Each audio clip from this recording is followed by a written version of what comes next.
Dès le commencement, la base, la genèse du mouvement Mercredi en montagne, les rencontres se sont toujours déroulées au lieu-dit d'Ogbon Plateau dans le 5e arrondissement de la ville de Douala.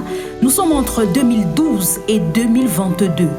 Mais il eut un temps, le temps de la révélation, de l'expansion, mieux de l'explosion du mouvement. Et c'est alors que le Seigneur se révéla à sa servante, par ailleurs porteuse de vision de ce ministère. Oui, en début de cette année 2022, le Seigneur annonçait une phase d'explosion, une phase d'exposition. Et c'est la saison de la moisson abondante des âmes. Nous nous sommes ajustés. Nous avons trouvé nécessaire de trouver un cadre, nous faire un cadre plus grand qui peut contenir au moins 1000 personnes. Et c'est la raison pour laquelle nous avons choisi ce cadre qui va contenir les âmes qui viendront. Nous croyons à la vision du Seigneur et nous nous sommes adaptés à cette vision. Aller chercher les âmes et les rassembler dans un lieu pour leur enseigner la parole de Dieu. Revival vient ainsi répondre à un besoin et le Seigneur, dans sa préséance, avait déjà disposé un site longtemps à l'avance pour son peuple. Ok, nous sommes au niveau de Carrefour Cité, le Palmier, dans l'arrondissement de Douala 5e, à 50 mètres de Carrefour Cité, sur un terrain de 500 mètres et qui a été mis à notre disposition à 470 mètres carrés exactement. Il y a 30 mètres carrés qu'on ne pouvait pas atteindre. Et sur ces 470 mètres carrés, nous avons occupé pratiquement 435 mètres carrés. Donc notre bâtiment a une emprise au sol de 435 mètres carrés. Vint donc la phase pratique. Consécration du site, terrassement, pose de la première pierre, mise en place de la fondation. Amen. Et nous proclamons à jamais Jésus Seigneur de nos vies. Amen. Jésus Seigneur de ce mouvement. Amen. Jésus Seigneur de toutes les vies. Amen. Et toute parole proclamée prend effet au nom de Jésus. Amen. La moisson a blanchi, les champs sont prêts et il nous annonce donc cette phase de réveil. La salle est destinée à recevoir des âmes. Nous croyons que dans cette salle, il y aura un réveil. Il y aura des personnes qui vont se réengager, se consacrer à Dieu. Nous croyons véritablement à cette vision divine de réveil des âmes au nom de Jésus. Mais qu'en est-il du bâtiment proprement dit?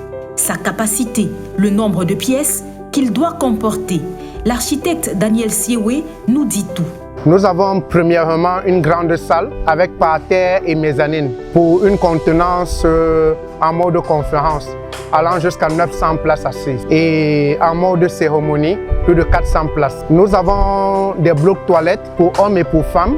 Nous avons une terrasse à l'entrée, un bureau d'accueil. Nous avons une salle de transition pour les maîtres de cérémonie avec toilettes et nous avons 3 bureaux à la mezzanine. Un bureau privé, un grand bureau qui peut aussi servir de salle de lecture avec des espaces pour rangement de livres. Donc c'est un bureau et bibliothèque. Et un autre petit bureau de près de 8 mètres carrés. Une salle d'attente au niveau de la mezzanine. En plus de cela, nous avons dans un coin une salle qui peut servir de studio d'enregistrement. Et en dessous de cette salle, nous avons une pièce utilitaire qui, en mode cérémonie, peut servir de campus ou en mode conférence, peut servir de salle de rangement. Donc voilà l'ensemble de ce que nous avons pu mettre de manière vraiment artistique sur ces 435 mètres carrés. Ça n'a pas été évident, mais par la grâce de Dieu, nous avons pu faire contenir tout cela avec une aisance parfaite. La matérialisation de ce projet a tout de même connu quelques oppositions, des challenges dans lesquels le Seigneur s'est glorifié. Le premier challenge, c'était les aires de stockage et de préfabrication. Parce que pour faire un chantier, on a besoin de stocker le gravier, le sable, on a besoin d'un espace pour faire les préfabrications des armatures. Donc ça a été le véritable challenge. Et tous ces aires de travail-là, voilà le premier gros challenge.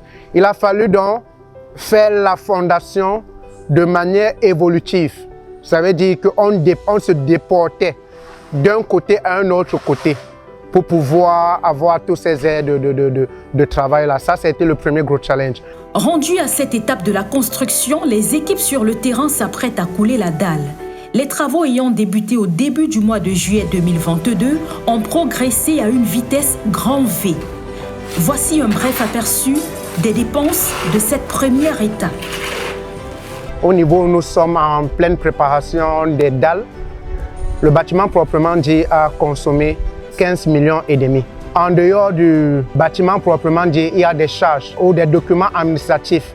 Donc, il a fallu le permis de construire, l'autorisation de la mairie. Et ces documents ont coûté pratiquement 2,5 millions. Donc, à la date d'aujourd'hui, nous sommes à 18 millions. Quelle belle œuvre! Veux-tu en être l'un des artisans ou tout simplement un observateur?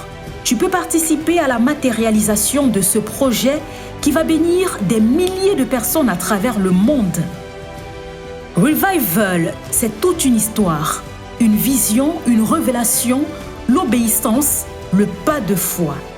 Et toi, tu dois apporter ta pierre à la construction de cet bel édifice.